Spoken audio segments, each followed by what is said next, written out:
안녕하세요. 송영선입니다. 4월 25일 시사 360 시작하겠습니다. 오늘 블라디보스톡에 있는 극동연방대학교에서 김정은 위원장과 푸틴 러시아 대통령 간의 북러 정상회담이 개최됩니다. 거의 같은 시간에 우리 청와대에서는 문 대통령이 푸틴의 최측근인 연방안보회의 서기, 우리로 치면 청와대 국가안보 실장 정도 될 것 같습니다. 거의 정의용 실장과 뭐 맞먹는 수준이거나 한 등급 아래이거나 이 사람하고 앉아서 안보실 식구들을 모아놓고 대통령이 같이 러시아 측과 회담을 할 것 같습니다. 정상 간의 회담은 아니지만 북한과 러시아 사이에 정상회담이 이루어지는 순간 청와대에서도 러시아의 푸틴 최측근을 불러서 안보회담을 하겠다는 겁니다. 지금 돌아가는 그림을 보면은 2003년하고 아주 닮았습니다. 결론부터 말씀드리면 오늘 북한과 러시아의 사이에 회담 끝난 후에 공동성명문은 제가 볼 때는 육자회담으로 결론이 날 것 같습니다. 제가 그런 말씀을 드리는 이유는 근거를 몇 가지 제시하면은 며칠 전에 비건이 러시아의 외교부 차관을 만났어요. 외무부 차관을 만나서 비건의 말에 의하면 FFBD, 다시 말하면 완전한 비핵화를 추진하도록 러시아가 협력하라고 얘기했습니다. 동시에 두 번째로 러시아 측에서는 계속 지금 흘리고 있는 게 러시아가 뭔가 한반도의 비핵화를 위해서 긍정적이고 생산적인 역할을 하겠다라고 얘기를 하고 있습니다. 그 러시아가 긍정적이고 생산적인 역할을 하겠다라는 말은 뭔가 이 비핵화 문제에 대해서 그것을 명분으로 해서 한반도에 발을 들여놓겠다. 자기도 지분을 갖겠다라는 뜻입니다. 그리고 비건이 FFBD 완전한 비핵화를 러시아 차관과 만나가지고 그걸 당부를 하고 러시아도 그 내용을 같이 앉아서 논의를 했다면은 지금 미북 간의 정상회담에서 러시아가 개입할 수 있는 방법은 육자회담밖에 없습니다. 또 다른 하나의 방법은 3자회담이에요. 3자 간의 회담이거나 3자 협력입니다. 남북러 회담. 남북러 회담은 2017년 우리 문재인 대통령이 소위 말하는 동방경제포럼을 참석하러 갔을 때 푸틴이 제안했고 그 다음에도 또 문재인 대통령이 제안했습니다. 철도, 도로, 송유관 같이 만들자. 그래서 북한을 경유하는 PNG 가스라인을 만들면 꼭 바다를 건너서 바다를 통해서 뭐 액체 연료를 가져올 필요가 없다. 우리가 바로 시베리아를 횡단해서 가스를 갖다 주겠다. 천연가스도 갖다 주겠다. 이 얘기 여러 번 나왔습니다.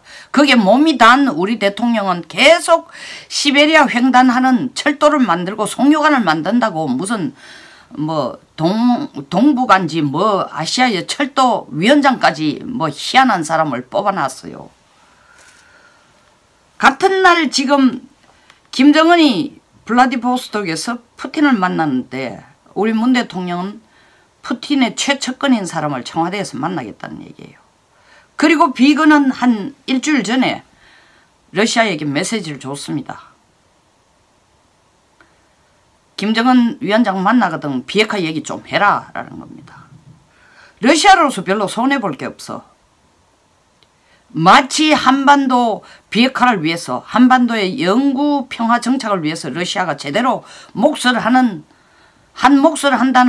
모습을 보여주거나 제스처를 보여주기에 육자회담만큼 좋은 게 없어. 3자회담을 하자고 얘기를 하면은 러시아로서는 더 실속이 있지만 중국을 빼놓고 하는 게 그렇게 모양새가 좋지도 않아. 그리고 한국에게 중국 빼놓고 남북러 간에만 협력하자 해도 그렇게 먹혀들 것 같지 않아. 더더구나 미국이 FFBD를 주장을 했는데 FFBD를 이루도록 위해서 한반도 비핵화를 위해서 러시아가 뭔가 한몫한다는 모습을 보여주기 위해서는 육자회담보다 모양이 더 좋은 게 없어. 그리고 시대적인 배경, 지금 안보 상황적인 배경이 지금 2003년하고 똑같이 맞아 들어가는 거예요. 무슨 얘기냐. 94년 10월 제네바 합의를 미국 간에 끌어냈습니다. 그 합의 내용의 골자는 뭐냐. 핵 프로그램 동결하면 미국이 중류도 주고 북한에 대해서 경제적인 지원도 좀 하겠다는 거였어요. 잘 해오는 듯 했는데 실질적으로 그게 아니었어. 2002년 10월 9월 고이즈미가 북한을 방문했을 때 강석주가 고이즈미 수상보고 한 얘기가 우리는 제철이 플라토늄 뿐만 아니라 그보다 더 강력한 게 있다고 뻥을 쳤어요. 그때는 핵무기도 안 만들어놨을 텐데. 화들짝 놀랐습니다. 미국이. 그런데 놀라니까 바로 IAEA 사찰을 받으라고 압력을 가하니까 압력이 아니고 정확하게 요구를 한 거죠. 왜냐하면 제네바 합의에 의해서는 핵개발 안 하겠다. 고농축 우라늄은 제네바 합의에 문자에 들어가지 않고 재처리만 들어가 있어서 플라토늄 재처리만 들어갔으니 그 틈새를 이용해서 고농축 우라늄을 북한이 한다고 하니까 일단 핵개발은 안 된다.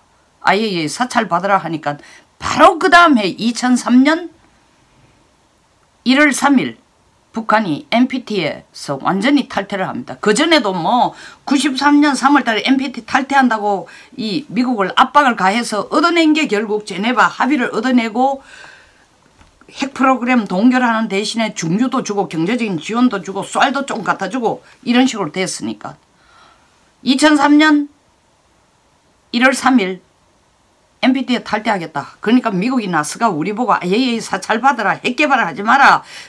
고농축 우라늄 축적하지 마라. 플라토늄 재처리하지 마라. 그런 소리 하지 마라. 그러고 나니 미국이 바로 북한을 다루어야 되는데 미국은 3월 19일 이라크 전쟁에 뛰어들어갑니다. 이라크 전쟁에 대량 살상 무기를 없애기 위해서 들어간다는 명분으로 들어갔지만 사실은 석유전쟁이에요. 근데 거기 뛰어들어가고 나니까 이 북한이 불안하니까 중국을 불러서 좀 먼저 북한이 핵개발하고 엉뚱한 짓 안 하도록 핵실험하거나 이런 엉뚱한 짓 안 하도록 관리를 좀 해주시오 하고 요구한 게 처음 중국에게 요구한 거예요. 그러다가 몸집을 키워서 중국하고 미국하고 북한 사이에만 얘기할 게 아니라 동북아에 있는 6개국 다 참전시키자 해서 만들어진 게 2003년 8월 달에 처음 개최된 육자회담이에요. 그 육자회담의 1차, 2차, 6차로서 끝났습니다. 6차로서 끝난 게 아니라 거의 중단됐어요. 그 4차 회담에서 4차 회담 2단계 회담에서 이루어진 게 바로 2005년 9.19 합의예요. 골자는 몇 가지입니다. 한반도 비핵화를 재확인한다. 그게 회담의 목표다. 두 번째, 북한은 NPT와 IAEA 복귀를 한다. 세 번째, 한반도에는 미국 핵무기 일체 없고 미국은 조선인민민주공화국을 핵무기로나 다른 무기로 공격할 의지가 전혀 없다. 의도도 없다. 그리고 남한도 한반도 비핵화 선언하고 남한에는 핵무기가 없다. 남한은 핵개발도 안 한다. 이렇게 하면은 결국 북한을 위해서 에너지와 교역과 투자를 통해서 경제협력을 하겠다. 그리고 경제협력을 하는 가장 먼저 단계로서 한국이 북한에 200만 킬로와트의 전력을 공급하겠다. 대충 이 정도입니다. 이걸 구체화하기 위해서 한반도 에너지 협력기구도 만들고 그리고 경수로도 지어주고 이러게 하면서 2007년 2.13 조치가 이 초기 단계 조치예요. 2.13 조치를 통해서 먼저 급한 대로 중유 5만 톤을 북한에게 긴급 지원하겠다 이렇게 된 겁니다. 지금 뭐가 다릅니까? 하노이 회담 결렬됐어요.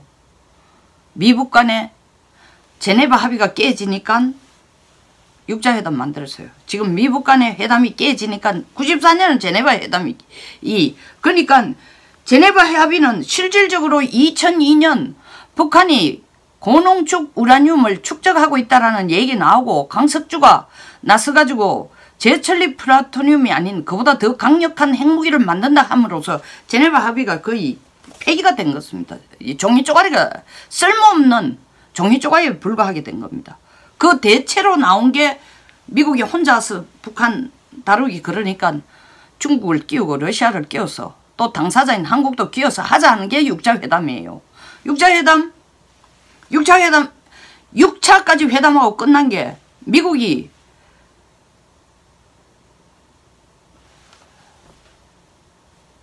뱅크 오브 델타 인 에이지아 마카오에 있는 델타뱅크에 묶여있던 김정은의 자금을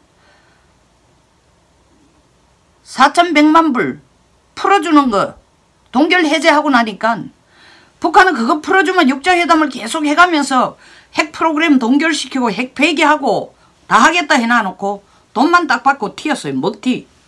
더 이상 육자회담 나오지도 않았어요. 근데 지금 다시 김정은이 지난 4월 11일 트럼프와의 회담에서 아무 결론도 없이 빈손으로 돌아갔으니 막다른 골목이야. 더더구나 중국은 지금 미중 무역 협상 때문에 코가 빠져서 꼼짝도 못해. 엎친 데 덮친 격으로 이란 석유 수입 예외 조치 없다 하고 중국도 더 이상 이란 원유를 수입 못하도록 미국이 제재를 가하니까 중국이 지금 내 코가 석잔데 사실 이란 원유 수입 예외 조치 없다라고 하는 것은 한국이나 인도나 뭐 일본이나 터키에게 치명적이지만 정말 죽이기 위한 건 이란을 죽이고 중국을 죽이기 위한 미국의 전략이에요. 에너지가 피 흘리지 않고 에너지라는 무기로 중국을 죽이고 이란을 죽이겠다는 거예요. 그러니까 중국이 지금 뭐 내 코가 석자입니다. 그러니까 러시아한테 먼저 찾아가서 북한이 손 벌릴 게 지금 제일 급한 게 뭐예요? 딱 2003년하고 똑같아. 정제유 달라, 원유 달라, 중유 달라, 기름 달라고 손 내미는 거예요. 그리고 러시아는 생색내는 거야. 미국에게 우리 협조했잖아. 비건이 와가 우리 외교부 차관 만나고 외무부 차관 만나면서 너들 한반도 비핵화할 의지가 확실하다니까 러시아가 미국 좀 도와줄게. 육자회담 형태를 끌어내자. 미국도 거기에 대해서 큰 반발이 없을 거예요. 왜? 혼자 앉아가 김정은 상담하고 뭐 대응하고 협상하고 트럼프도 이제 짜증나는 거야. 에? 협상할 준비도 안 된 인간이 와가지고 헛소리나 해사고 적당하게 속임수나 하자고 이런데 2003년하고 지금하고의 미국의 입장이 확실히 달라진 게 지금은 유엔 제재라는 걸 가지고 중국도 잡고 있고 러시아도 잡고 있는 거야. 그리고 더 크게 북한에 대한 유엔 제재가 여기저기서 나오는 보고서나 근거를 보면은 우리가 생각하는 이상으로 효과를 내고 있는 거예요. 김정은이 지금 필요한 거는 석유, 중유, 정제유, 그리고 캐시예요. 그걸 요만큼이라도 받아오기 위해는 러시아밖에 지금 눈을 돌릴 데가 없어. 한국은 보이 하는 짓이 오지랖 이상 그 이상 그 이하도 아니야. 아무 쓰잘데기 없다는 거예요. 말로는 뭐 철도 깔고 뭐 개성공단 열고 뭐 어쩌고. 김정은 눈으로 볼 때는 문재인 대통령이 뻥만 치는 사람이야. 실천 가능성도 없고 추진력도 없으면서 김정은 눈으로는. 그러니까 푸틴을 찾아가서 더더구나 미국도 푸틴에게 뭐 직접적으로 그렇게까지는 안 하지만 간접적으로 너희들 역할을 할 거 있으면 좀 해봐라. 육자회담을 하면은 미국이 나름대로 지금은 괜찮다고 생각하는 게 첫째 유엔 제재라는 걸 통해가 중국과 러시아도 통제할 수 있으니까 육자회담을 통해서 중국, 러시아, 북한에 대해서 제재를 동시에 가할 수 있어요. 두 번째, 중국이 독자적으로 2017년까지 하던 것처럼 2016년까지 하던 것처럼 2017년부터는 유엔 제재에 대해서 상당히 협조를 하고 있는 상황이에요. 그러니까 중국이 육자회담에서 나와서는 미국이 주도하는 혹은 유엔이 주도하는 유엔 이름 하에지만 사실 미국이 주도하는 대북제재에 협력하는 거 하면서 하는 체 하면서 뒤에 가가 딴수를 치는 것을 엉뚱한 짓을 할 수 있는 미국 눈을 속이면서 북한에게 돈도 갖다 주고 뭐 석탄도 사들이고 밀무역도 열고 보따리 장사들한테 돈도 꽂아주고 물건도 수출하고 김정은에게 사치품도 뭐 벤저 같은 건 미국에 참 중국의 단동에 있는 회사에서 해줬잖아요. 벤저 사치품 수입하는 거 도와주고 이딴 짓을 할 개연성은 줄어든다는 거죠. 중국이 그런 뒤통수 미국의 대북 제재에 대해서 뒤통수 칠 여지가 적어진 거. 러시아 마찬가지예요.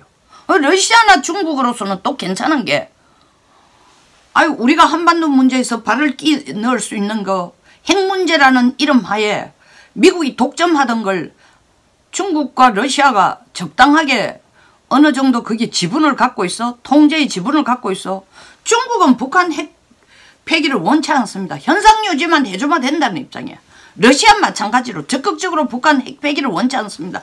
그럼에도 불구하고 최소한 북한에 대해서 대북 제재에 한해서 육자회담 밖에 있을 때보다 육자회담 안으로 들어오면 미국의 소위 말하는 감시 관찰하에 있기 때문에 제재 완화하는 엉뚱한 짓을 중국과 러시아가 할 여지가 줄어드는 거예요. 미국으로서는 단칼에 해결되는 건 아니지만 지금 미국이 보니까 정말 대북 제재 제대로 효과를 보고 있으니까 중국하고 러시아들하고 한수 기들어라. 북한으로서는 얻는 게 뭐냐. 지금 너무 급하니까 트럼프하고 둘이 마주 앉아가 링 위에 둘이 서가지고 파이팅 인파이팅 하기는 힘 딸리는 걸 느꼈어요. 그런데 그거보다 지금 더 급한 게 뭐냐. 트럼프하고 마주 앉아야 됐는데 You are not ready for a deal 해가 넌 협상할 준비가 안 됐다니까. 완전한 비핵화 패키지 아니면은 그거 들고 오지 않는 이상은 나 만나가 얘기할 생각 하지 말라니까. 그거보다 한 단계 낮춘 게 뭐냐면 핵신고를 전부 다 하라는 거 아닙니까? 그거 할 준비가 안 돼 있어. 그러니까 러시아나 중국처럼 쉴드를 좀 쳐주는 국가들이 옆에 있으면 김정은으로서는 시간도 적당하게 벌고 또 이 육자회담을 하면은 2005년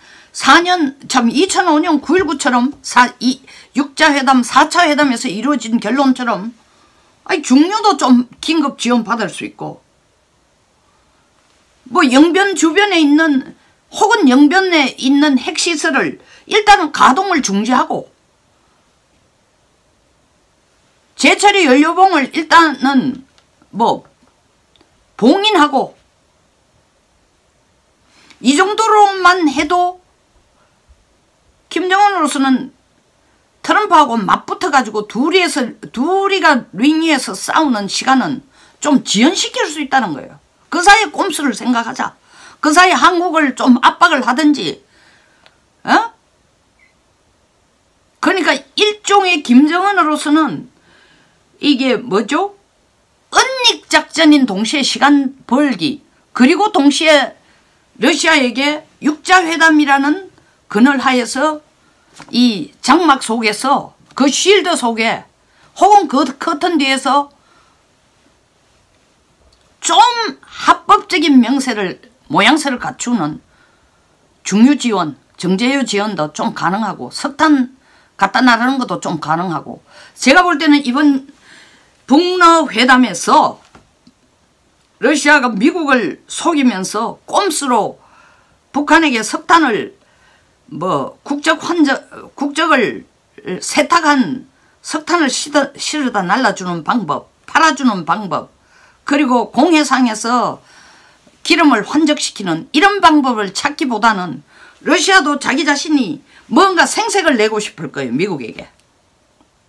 왜 미국이 지금 소위 말하는 중단거리 미사일 핵 폐기협정을 폐기하고 나와가지고 맞붙어보자 이러니까 러시아가 팔뚝 걷어붙이고 그래 좋다. 너희들 그거 폐기하면은 우리도 미사일 개발하고 단거리 중거리 미사일 500에서 5500km 미사일 계속 더 개발하겠다 하고 바로 맞짱을 떴지만 러시아가 지금 그런데 시간과 돈을 허비할 쏟을 여유가 없어요. 경제가 뭐 엉망진창인데 그 돈이 있으면 차라리 인프라를 구축하고 경제를 살리고 빵을 사는 게 훨씬 낫죠. 그러니까 러시아도 생색을 내면서 한편으로 또 북쪽을 자기 편으로 붙들어 놓으면서 한반도 평화 구축 체제라는 속에서 한 발을 넣으면서 한반도 문제에 미국을 혼자 난가하는 미국 회담이라는 이름 하에 미국 혼자서 독점하지 않고 러시아가 개입할 여지도 들면서 우리 문 대통령도 오늘 청와대에서 파트루세프 러시아 연방안보회의 석이랍니다. 푸틴의 최측근 이 사람 만나가 결국 얘기할 게 육자회담식으로 가자. 그리고 러시아가 그 큰 텐트 육자회담이라는 텐트 속에서 남북러 협력도 찾아보자. 북한에게 좀 도와주는 방법을 찾자. 얘기하고 앉았을 거예요. 그래서 결론은 오늘 북러 정상회담의 결론은 제가 볼 때는 육자회담의 환생 이름이 똑같든 안 됐든 김정은으로서는 2003년과 같은 상황이 되풀이되고 있으니까 그때의 문제를 자기 아버지 김정일이 문제를 해결하던 방법과 똑같은 방법으로 육자회담의 비슷한 모양새를 갖추는 것을 결론을 내며 그걸 공동성명에 얹지 않을까. 문 대통령도 거기에 대해서 반대할 이유가 없죠. 그러면 뭐 문 대통령이 또 생색 내겠죠. 봐라 내가 이럴 줄 알고 이미 내가 이걸 다 예견하고 카자흐스탄 가가지고 비핵화 카자흐스탄 모델을 얘기를 했지 않느냐. 핵을 포기하면 경제협력을 해준다 얘기했지 않냐. 사실 그 얘기한 거는 이 육자회담 되면 이 모양새에 이걸 명분을 해가 또 북한에 돈 갖다 줄 고민을 또 하겠죠. 결코 우리는 원치 않지만 대통령 그것 가지고 밤잠을 설치겠죠. 우리 대한민국 국민들이 먹고 사는 문제 안보에 대해서는 그거 걱정하느라고 밤잠 설치는 일은 없는데도 김정은을 돕기 위해서는 밤잠을 설치면서 고민하고 있습니다. 여기서 마치겠습니다. 공감하시면 좋아요, 구독 버튼 그리고 많은 분의 공유를 꼭 부탁드리겠습니다. 감사합니다.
(11월) 달부터 그런 명령을 내렸지만 예외 국가로 8개국을 인정을 해줬습니다. 그 중에 가장 큰 이란 석유 수입에 기대고 있는 나라가 중국이나 일본 그리고 한국도 양으로는 그 정도 안 됐지만 퍼센티지로 보면 우리 초경질류는 50%를 이란에 의존하고 있는 거 보면 전적으로 이란이 가장 중요한 원유 수입국이면 틀림이 없습니다.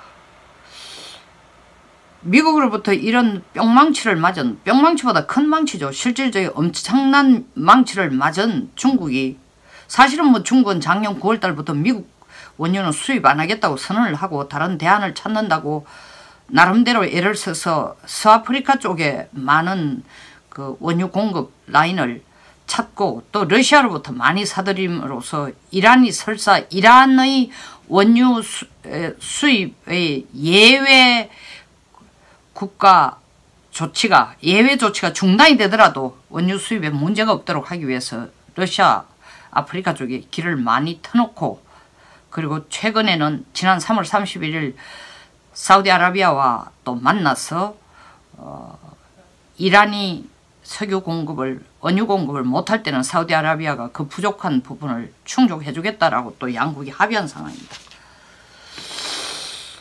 계속 이렇게 갈까요? 그래도 중국이 필요한 양을 충족시키지도 못하고 불안합니다. 앞으로 중국이 가장 많이 공을 들일 나라 중에 하나가 베네수엘라입니다. 석유 확보를 위해서.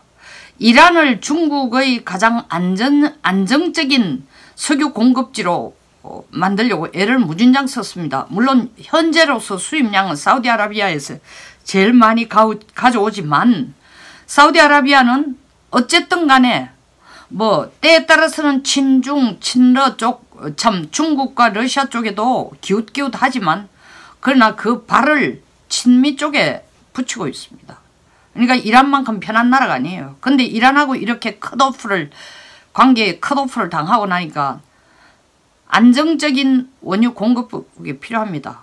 이미 중국은 그걸 내다봤어요. 베네수엘라가 세계 총 석유 생산량의 18%가 베네수엘라에서 생산했는데 산유국 1위죠.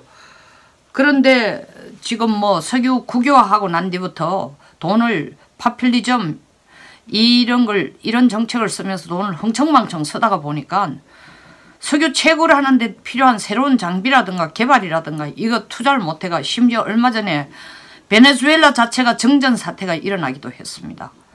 중국은 베네수엘라의 이 어마무시한 유전에 탐을 내고 2007년부터 10수년간에 걸쳐서 엄청난 돈을 투자를 해왔어요.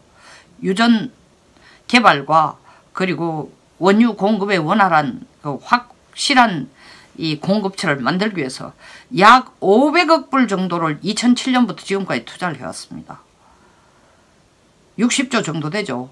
55조 정도 됩니까? 55조 정도 됩니다. 그리고 또 베네수엘라는 무기를 중국에서부터 어마무시하게 사옵니다. 1위가 러시아로부터 사와요. 2위가 중국입니다. 그러니까 중국은 무기를 팔면서 기름을 사가는 식으로 했어요. 그리고 또 기름을 공동 생산하자고 베네수엘라 국영 기업 석유 회사인 PDVSA와 합작 체결도 맺고 추진해 왔습니다. 자, 이란 석유를 받아 수입할 수 없다. 당연히 베네수엘라로 중국이 눈을 돌리죠. 근데 그 500억 불 투자한 것 중에서 아직까지 베네수엘라가 다 못 갚은, 중국에게 다 못 갚은 빚이 한 200억 불 정도 된답니다. 23조죠. 현재 베네수엘라의 경제 상태로는 천문학적인 숫자입니다. 그런데 미국이 지난 1월에 PDVSA 같은 베네수엘라에서 제일 큰 국영 석유 기업에 제재를 가했어요. 거래 제재, 무역 제재, 석유 수출 제재, 현금 동결, 그리고 이 회사가 미국이나 러시아나 뭐 중국이나 다른데 투자해 놓은 돈까지 동결하는 식으로, 그리고 또 마두로가 가지고 있던 금괴도 어디 다 팔지 못하게 했는데 러시아가 살금살금 그 마두로와 협력을 해서 마두로가 그 상당수의 금을 수십 톤을 러시아로 피신시켜 놓기도 했다고 합니다. 자, 중국으로서는 원유 수입을 못하면은 1대1로고 중국 경제고 다 끝나는 겁니다. 지금 아슬아슬한 상황에 와 있는데 그나마 에너지 공급이라도 원활해야 경제가 경착륙을 하지 않습니다. 성장하는 속도의 퍼센티지는 지금 6% 중간대에서 더 떨어진다 손치더라도 큰 무리 없이 경제를 끌어가려고 하면은 원유 공급이 원만해야 됩니다. 제일 만만한 나라가 지금 베네수엘라예요. 베네수엘라에서 중국이 굉장히 노심초사한 건 과이도가 미국이 지지하고 있는 그리고 유럽이 지지하고 있는 정치 지도자이니까 임시대통령이니까 그 과이도가 사실 중국의 빚은 마두로하고 그 전에 또 차베스하고 맺은 체결이지 나하고 맺은 체결하니까 그건 무효다 할까봐 굉장히 걱정을 해서 중국이 과이도와 굉장히 적극적인 외교를 많이 해가 과이도는 현재 중국도 예스 미국도 예수인 입장이에요. 중국과의 사이도 좋게 지내고 싶다라는 게 과이도의 입장이에요. 미국이 그 원조를 해주려고 하는데도 마두로는 절대로 안 받겠다고 거절했습니다. 이거는 미 제국주의가 우리나라 뺏으려고 하는 짓이다 하고 국민들에게 거짓 홍보를 하면서 3월 말부터 중국 것과 러시아의 구호물자는 지금 받아들이고 있어요. 러시아 같은 경우에 카라카스, 베네수엘라 수도 카라카스에 2대 전폭기, 전략 폭격기까지 갖다 놨고 조그마한 기지까지 만들어 놓고 있습니다. 중국 이때까지 베네수엘라에 투자한 돈 다 찾지도 못하니까 이제 그걸 뭐가 받겠습니까? 기름으로 받고 무기로 무기 갖다 주고 지금까지 못 받은 받아야 될 채권 200억 불 기름으로 대신 받을 거고 무기 계속 팔면서 그 무기에 대한 현금 대신에 또 기름으로 받을 거예요. 미국이 베네수엘라에 대해서는 굉장히 신경을 씁니다. 이 마두로 정권이 문제가 생기기 전까지는 사실 미국이 해외에서부터 원유 수입을 제일 많이 하는 나라인 동시에 작년 2월까지는 미국이 세계 1위 원유 수입국이었습니다. 그리고 원유 수입국이 어디로부터 수입하는 나라가 베네수엘라가 1위였습니다. 그리고 미국이 셰일가스를 발굴하고 또 그게 국제 경쟁력이 가장 뛰어난 가격으로 채굴하게 되자 2015년부터 서서히 원유 수출, 미국의 원유 수출 금지법을 풀어가지고 미국의 원유도 다른 나라에 팔도록 해놨습니다.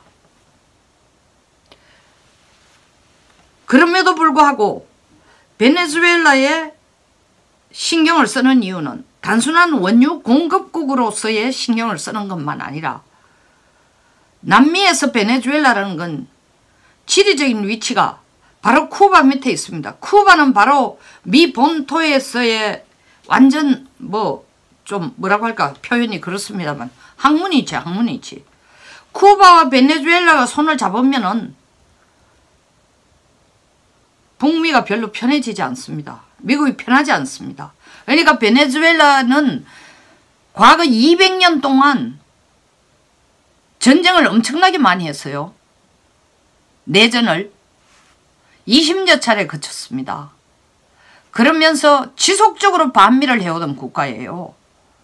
이 틈새를 이용해서 중국하고 러시아가 경쟁적으로 베네수엘라에게 손을 내밀고 있습니다. 러시아는 러시아대로 지 전략적인 욕심에서 베네수엘라와 손을 잡으려고 하고 중국은 중국대로 자원과 이 베네수엘라가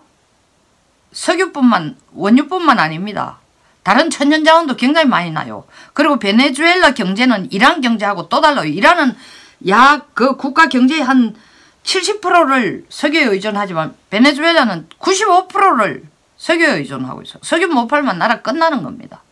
그러니까 십수년 전부터 중국이 이 베네수엘라 석유 국영회사와 손을 잡고 합작해서 개발하려고 했는데 앞으로 그 베네수엘라와 합작해서 석유를 생산하는데 훨씬 더 가일청 노력을 가할 것으로 봅니다. 이란 대신에 어느 나라가 있어야 될 거 아닙니까? 공급국이 있어야 될 거 아닙니까? 근데 베네수엘라는 해볼만 하다는 거죠. 왜냐하면은 정서적으로도 이념적으로도 반민데다가 친중인데다가 친러시아인데다가 이때까지 투자해 놓은 것도 있고 돈 받을 것도 있고 또 무기도 곧잘 중국 거 사가고 아니 구호물자를 갖다 주는 러시아가 군인 구호물자를 군인 100명이 구호물자를 들고 들어온 거예요. 약 35톤에 해당하는 구호물자를 끝까지 미국 구호물자는 받지 않으면서 왜 군인이 왔어요? 마두로가 독재를 유지하려면 핵 개발하고 미사일 개발하고 싶은 욕심이 당연히 생깁니다. 러시아만 그렇게 할 거 아닙니다.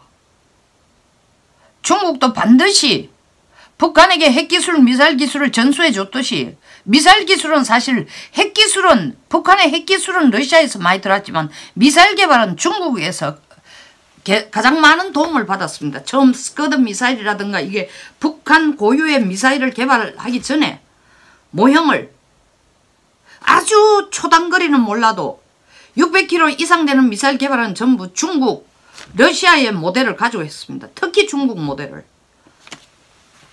그러니까 미사일 개발 기술까지도 전해주면서 무기도 팔면서 석유회사 합작 투자라고 얘기하면서 실질적으로 이란 유전을 중국이 도리를 하려고 했던 게 안 됐으니까 이제는 베네수엘라 쪽으로 고개를 돌릴 것이다. 중국이 절대 죄송합니다. 대안 없이 가만 앉았고 미국한테 얻어 터지고 가만 앉았지를 않을 겁니다. 그 베네수엘라가 그렇게 되면은 또 다른 뭐 과거에도 그렇게 위험성이 있었지만 중국이 그렇게 적극적으로 자기들의 원유 공급처라는 이름 하에 원유 공급처뿐만 아니라 군사적인 관계를 맺고 자기들이 속된 말로 중국식 식민지로 만들려고 하면은 베네수엘라가 또 다른 미중의 패권 경쟁이 이루어지는 하나의 지역이 될 겁니다. 지켜봅시다. 중국이 어떻게 베네수엘라에 더욱더 적극적인 그리고 베네수엘라가 얼마나 호감을 가지고 중국의 접근을 받아들일 것인지 중국이 얼마나 친밀하고 적극적인 전략으로 이란에 다가가듯이 베네수엘라에 이란 유전에 다가가듯이 베네수엘라 유전에 다가갈 것인지 한번 지켜보겠습니다. 또 하나의 더 플래시 포인트가 생겼습니다. 미중 패권 경쟁의. 자, 여기서 마치겠습니다. 공감하시면 좋아요, 구독 그리고 공유를 부탁드리겠습니다. 감사합니다.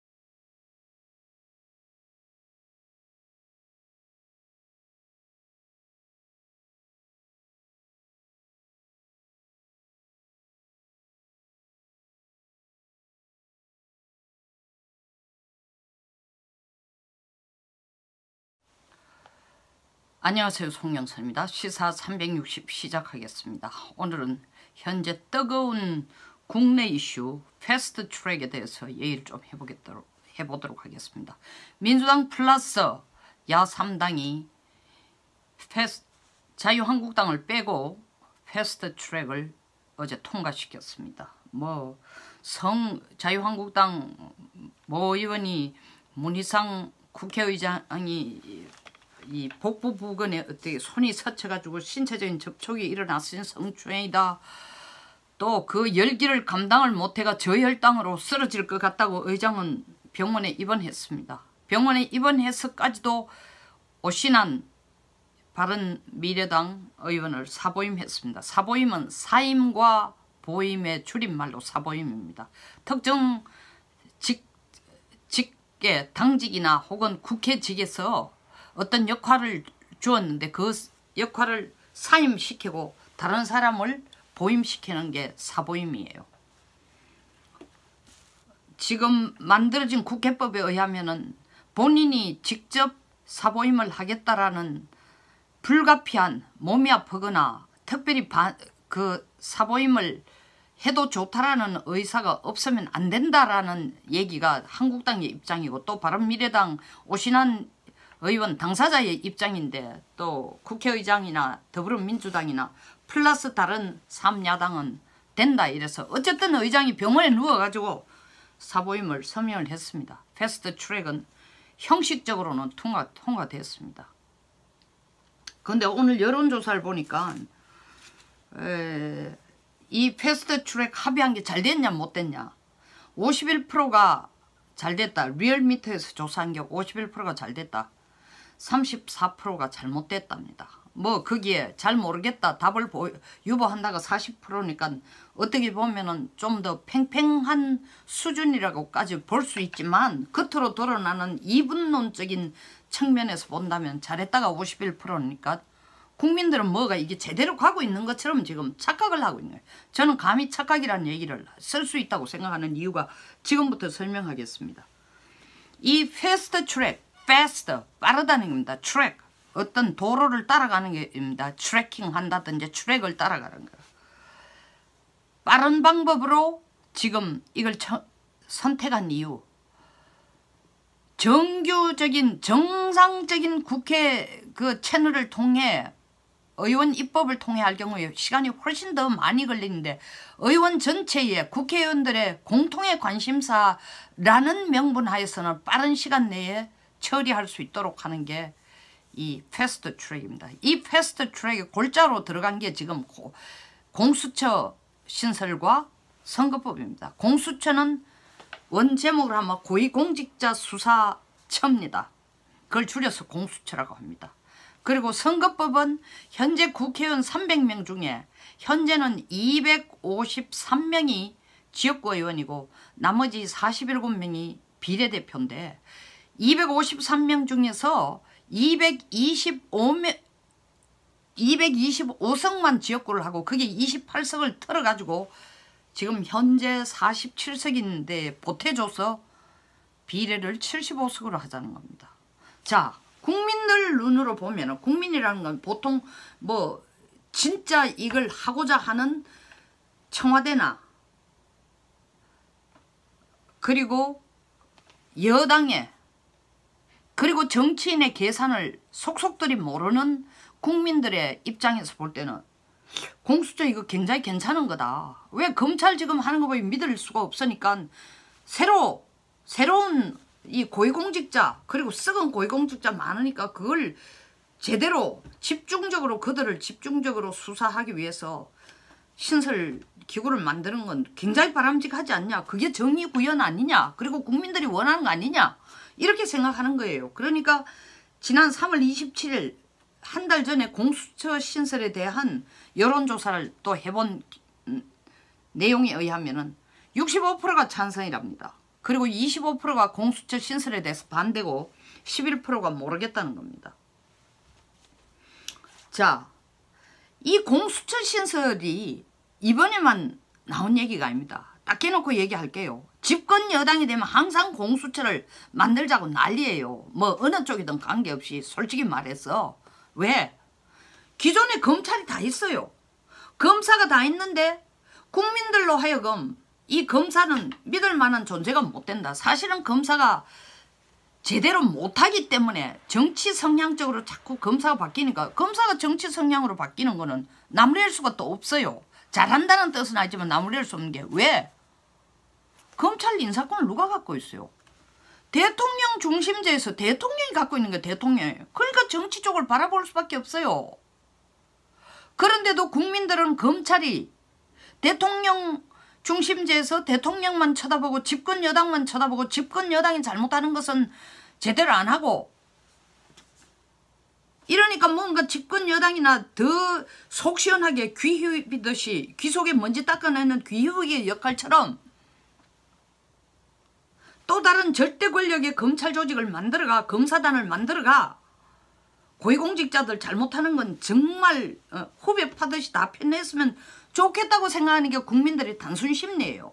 그런데 공수처를 신설하면 그거 누가 일합니까? 그 사람들도 검사예요. 검사. 똑같은 검사예요. 쉽게 말하면 공수처를 만든 이유는 국민들에게 어필하기 위해서는 이 검사 옳지 않다. 검사들이 제대로 못하고 있다. 뿐만 아니라 검사들이 정치 권력만 쳐다보고 국민이나 정의의 소리는 귀 기울이지 않는다. 상당히 국민들에게 설득이 됩니다. 그러나 정치권 입장에서는 입맛에 맞는 권력을 더 강화하기 위해서 공수처 만든다 해도 과언이 아닙니다. 검찰이란 조직이 대통령이 인사권을 가지니까 그 대통령이 힘을 갖고 있을 동안, 절대 권력일 동안에는 대통령 입맛에 맞는 쪽으로 힘을 실어주고 수사도 하고 기소를 합니다. 근데 점점 갈수록 대통령이 힘이 빠지면 검찰들이 바로 누구예요? 대통령의 허물을 제일 많이 알고 집권 여당의 허물을 제일 많이 알고 그 창끝을, 그 칼끝을 바로 대통령 목 밑에 갖다 대는 게 검찰이에요.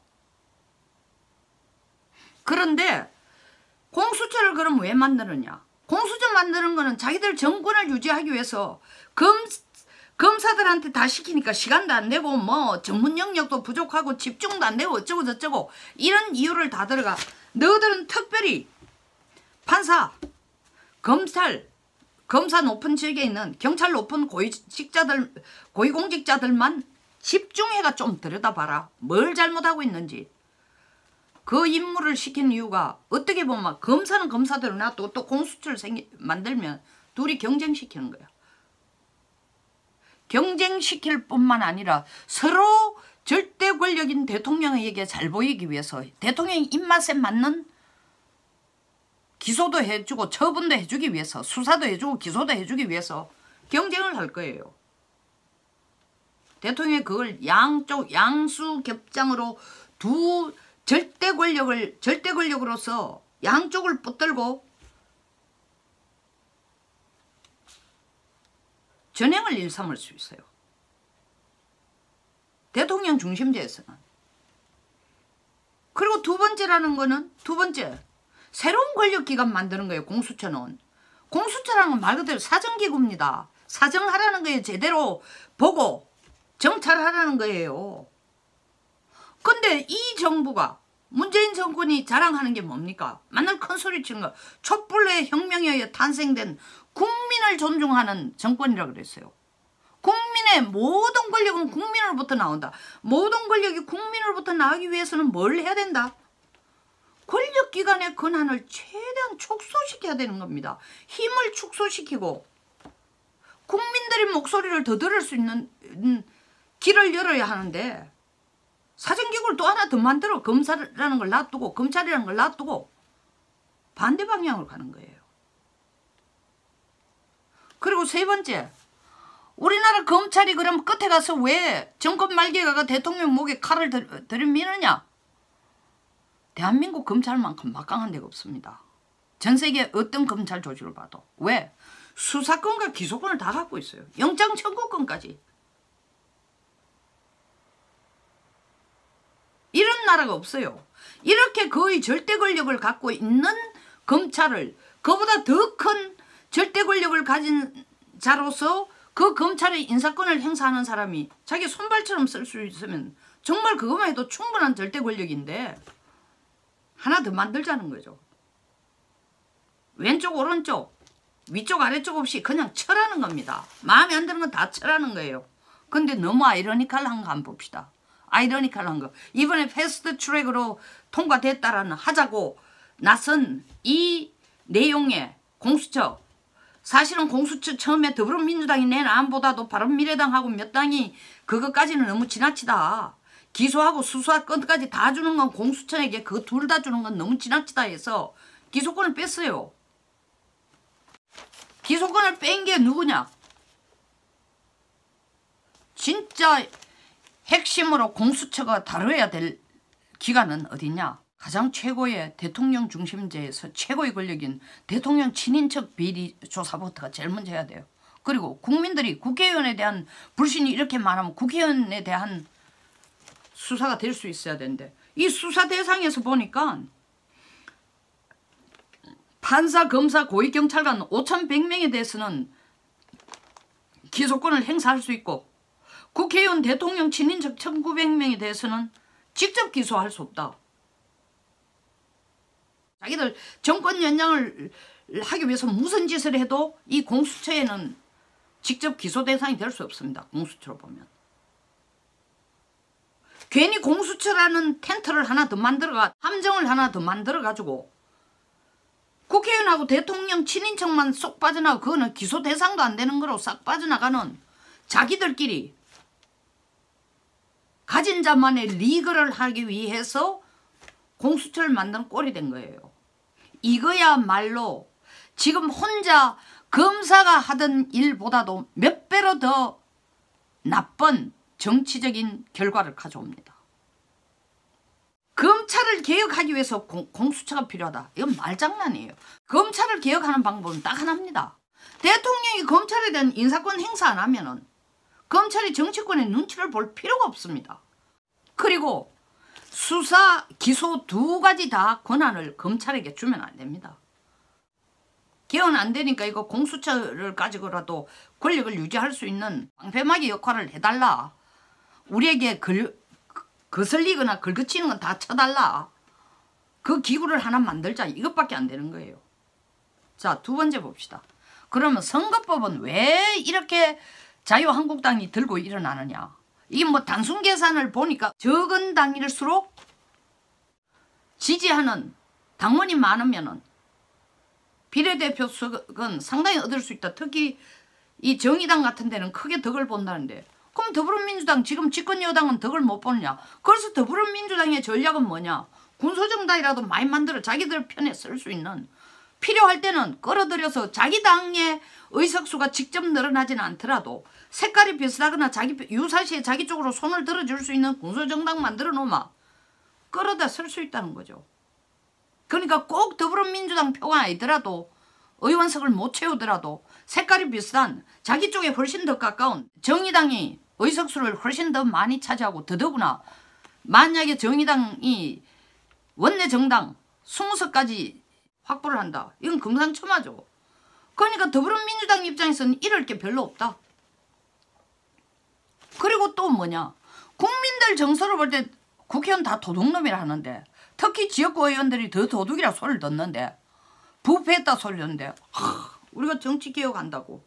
우린 부패한 거 별로 원치 않는다. 국민들이 원하는 것처럼 우리는 정치를 개혁하겠다고. 더불어민주당으로 볼 때는 자기 직접적인 그 의석수를 갖고 못 넣는다 하더라도 색깔이 비슷한 군소정당에서 유사시라는 건 국회 본회의장에 앉아서 표가 필요할 때 그쪽 편으로 손을 들어줄 군소정당이 많으면 그건 자기 식구나 거의 다름없는 거예요. 여러분 지역구하고 비례대표 차이를 아시는 분은 아시겠지만 잘 모르시는 분도 계실 겁니다. 가장 큰 차이, 여러 가지 차이가 있지만 가장 큰 차이는 지역구는 도의원, 시의원, 구의원의 공천권에 국회의원의 입김이라든가 공천의 영향력이 어마어마하게 커졌습니다. 그러니까 일종의 먹이사슬이에요. 자기를 도울 수 있는 도의원, 시의원을 갖다 놓지 않으면 자기가 다음 선거에서도 불리해지는 거예요.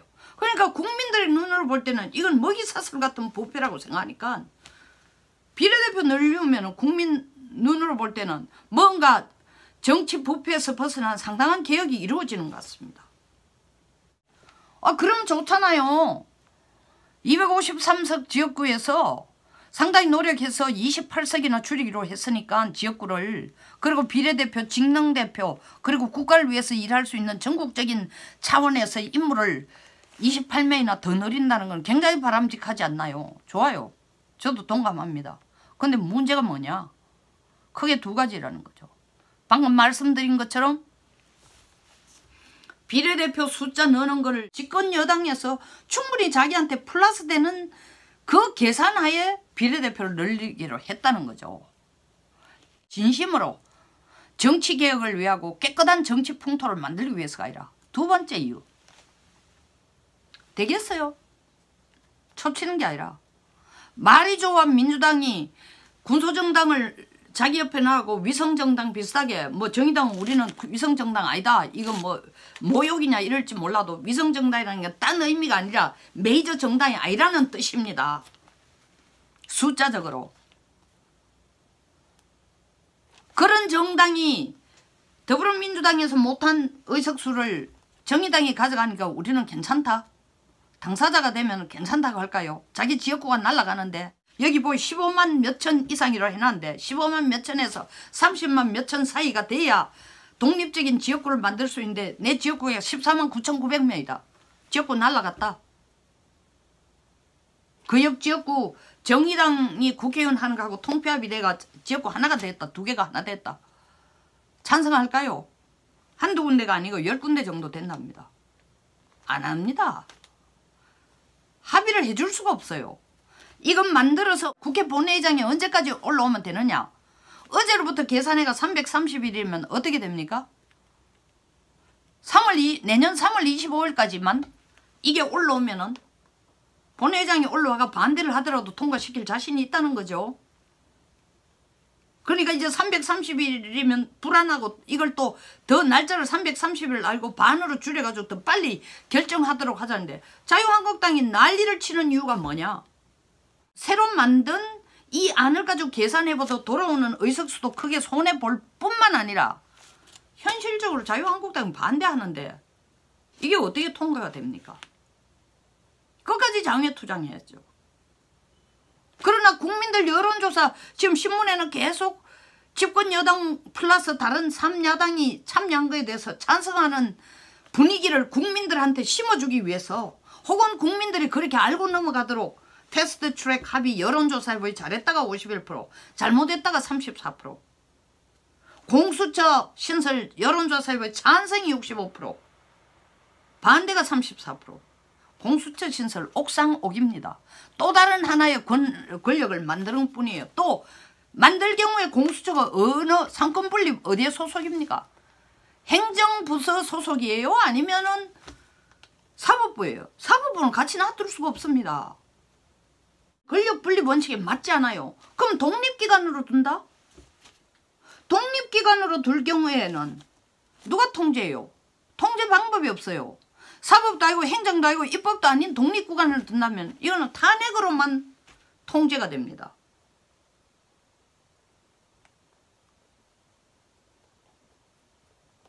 고위공직자에 대한 무소불위의 칼자루를 휘두를 수 있는 거죠. 뭐 여기 강기정 청와대 정무수석은 대통령께서 대통령 친인척이나 주변 권력을 견제하는 기구로서 공수처를 생각해 왔는데 여기에 직접 기소 대상에 대통령 친인척이 빠진 것은 크게 유감이다.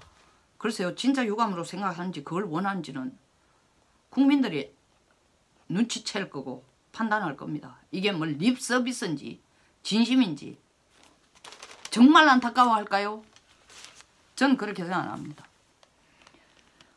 어쨌든 이게 공수처고 이게 지금 집권 여당이 주도해가 끌고 가고 있는 야3당과 플러스에서 끌고 가고 있는 선거법 개정 이 두 개가 합쳐진 패스트 트랙의 골자 법안입니다.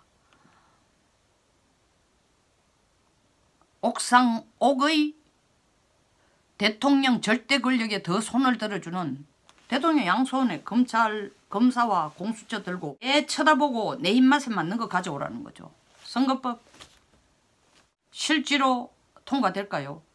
안 될 가능성이 크다는 것도 민주당도 알고 있습니다. 그러니까 궁극적으로 민주당이 이 집권 여당이 지금 청와대와 함께 목을 거는 건 공수처로 밀고 나가서 고위공직자 전부 목을 치고 한국의 법 관련 권력을 가진 장소에는 전부 아니라 절대 다수가 민변 출신이 들어가도록 하는 그와 같은 걸 계속 끌고 가가지고 행정, 사법, 입법, 대통령 절대 권한 하에서 고개 숙이고 현 정권을 유지하기 위한 수단으로 이걸 내놓고 있는 것에 불과하다는 걸 국민들도 정확하게 아셔야 됩니다. 여기서 마치겠습니다. 공감하시면 좋아요. 그리고 구독 부탁드리겠습니다. 감사합니다.